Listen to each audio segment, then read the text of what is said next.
Hello World, selamat datang kembali di serial pembelajaran algoritma pemrograman Python.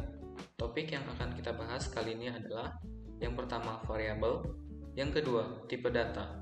Tipe data meliputi string, integer, float, dan boolean.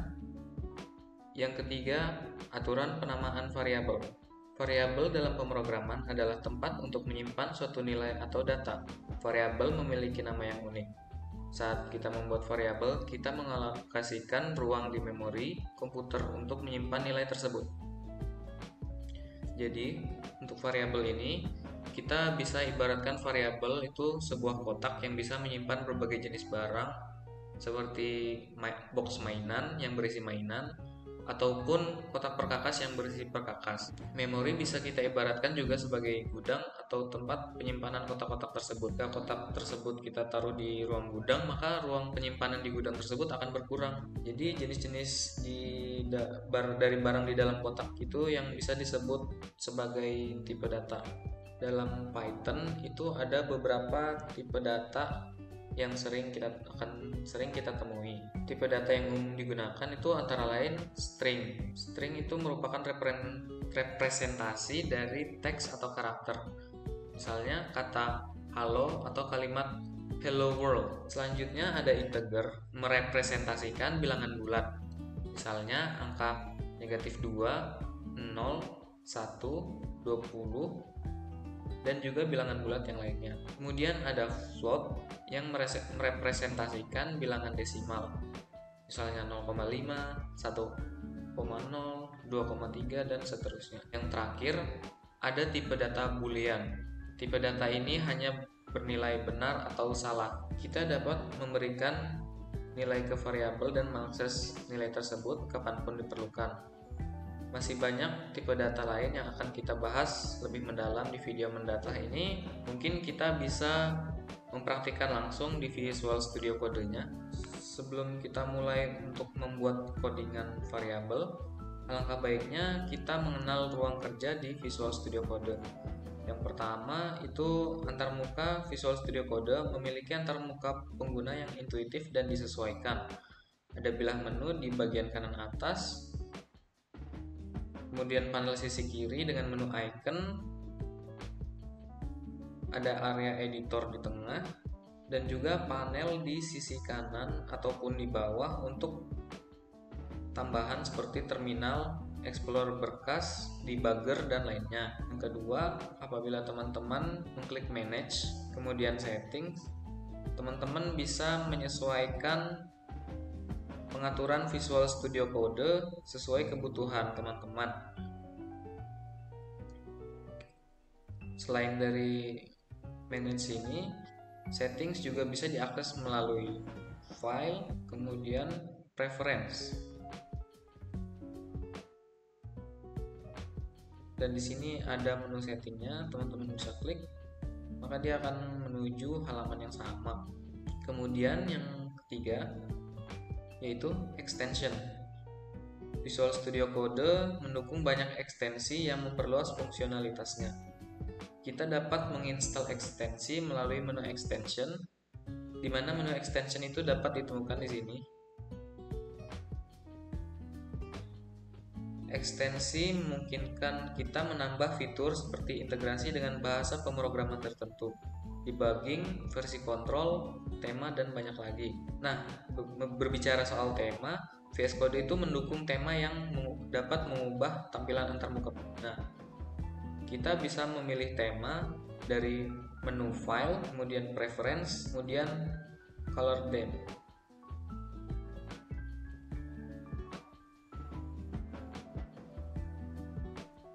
Untuk video kali ini saya bakal membiarkan tema Visual Studio Code-nya untuk default saja, karena di default ini sudah lumayan nyaman kok. Kemudian VS Code juga menyediakan terminal terintegrasi sehingga kita dapat menjalankan perintah dan script langsung dari kode editornya. Untuk membuka terminal bisa melalui menu view, kemudian terminal, ataupun dengan shortcutnya yaitu menekan Ctrl dan backtick.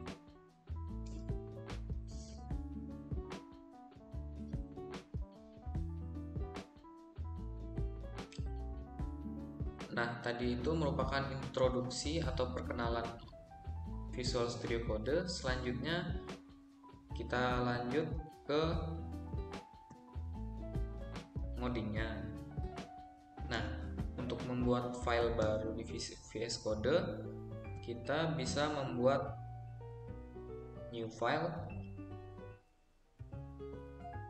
Kemudian untuk Python, maka kita akan menggunakan ekstensi .py.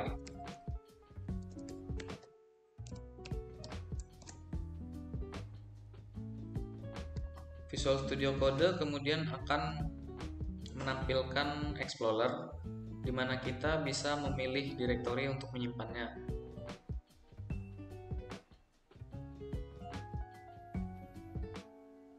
Sebelum lanjut menulis kode, kita harus tahu beberapa aturan penamaan variabel di dalam Python. Yang pertama, kita tidak boleh memulai dengan angka di depan penulisan variabel. Misalkan seperti ini. Maka dia akan memunculkan error. Kemudian, kita juga tidak boleh menulis variabel dengan yang mengandung karakter khusus, seperti misalnya ataupun karena nanti bisa menimbulkan error juga. Yang ketiga, variabel itu tidak boleh memiliki spasi di antara karakter-karakternya. Sebagai ganti spasi, kita bisa menggunakan karakter underscore untuk memisahkan kata. Misalnya seperti ini.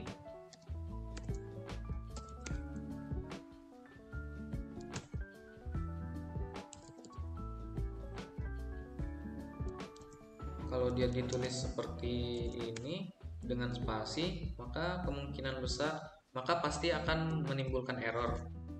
Selanjutnya, variabel dalam Python tidak boleh menggunakan kata kunci yang sudah digunakan oleh Python, seperti if, for, while, def, class, dan sebagainya sebagai nama variabel. Selanjutnya, variabel dalam Python tidak boleh mengandung karakter non-ASCII karena Python mendukung Unicode, tetapi variabelnya biasanya terbatas pada karakter ASCII.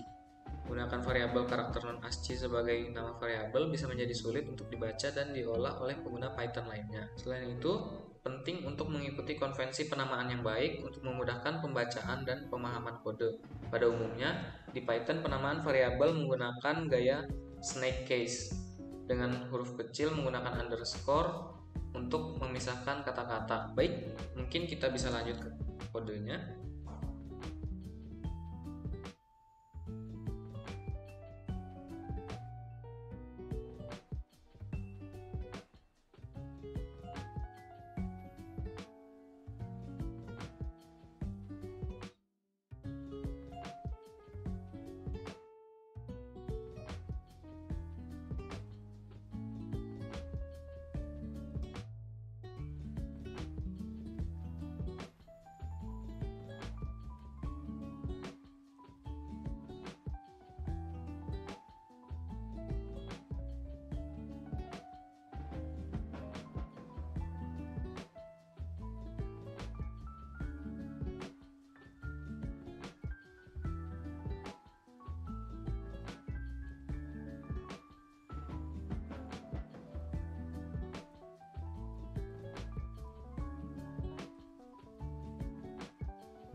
Saya telah menulis kode untuk contoh-contoh variabel dan sekarang saya akan menjelaskannya satu persatu. Pada line pertama, yaitu variabel nama, ini akan bertipe string karena isinya merupakan string. Variabel umur akan bertipe integer karena di dalamnya ada tipe integer. Variabel tinggi akan bertipe float karena jenis nilainya merupakan nilai float. Kemudian pada status mahasiswa ITK bernilai true. Nah, kemudian teman-teman di sini akan menotis bahwa ada dua tipe print. Yang pertama, print yang tidak pakai F di depannya, dan yang kedua yaitu print dengan F di depannya. Nah, fungsi F di depannya yaitu untuk pemformatan dalam print di Python. Ini memudahkan kita supaya nggak nulis terlalu banyak string begini. Jadi kita cukup satu tanda petik saja. Kemudian untuk menuliskan variabel bisa memakai kurung seperti ini. Nah, kalau kita run, maka akan menghasilkan output di terminal.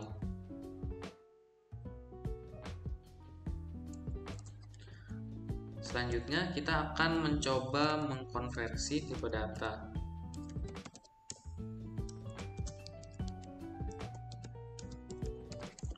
Jadi data di dalam Python itu bisa kita konversi, misalkan dari integer ke float ataupun dari float ke integer. Pada kali ini saya akan mencoba untuk mengkonversi nilai umur yang tadinya integer menjadi string.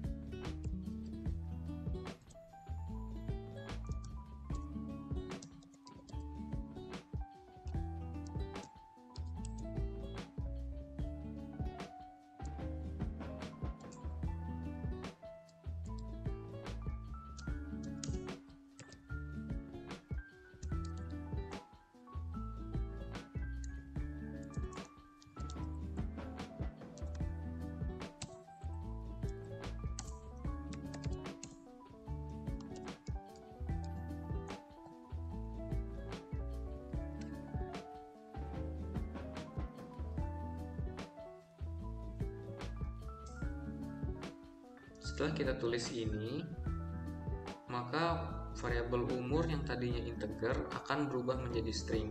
Kemudian variabel tinggi yang tadinya float akan berubah menjadi integer, di mana variabel integer itu tidak memiliki koma di belakangnya, sehingga saat di print akan muncul 170. Mungkin itu saja yang dapat saya sampaikan di video kali ini. Apabila ada salah kata mohon dimaafkan. Sekian, terima kasih. Sampai jumpa di video selanjutnya.